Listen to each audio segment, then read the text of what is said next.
based sa experience ko. Health insurance, public yung gamit ko, around 250 euro per month. And ito siya is automatically deducted on my salary. For liability insurance is 5 euro per month, and for household, it's around 6 euro per month. Regarding naman dun sa legal protection, optional pero around 15 euro per month.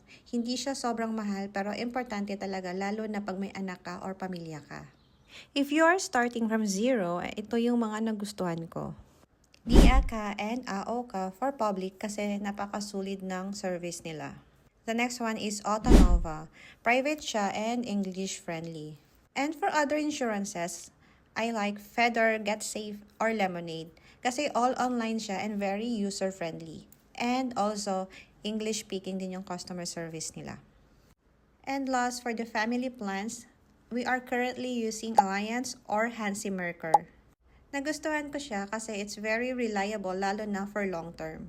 So, ito na yung rough idea of monthly cost. For health insurance, it's around 200 to 400 depende sa job and plan.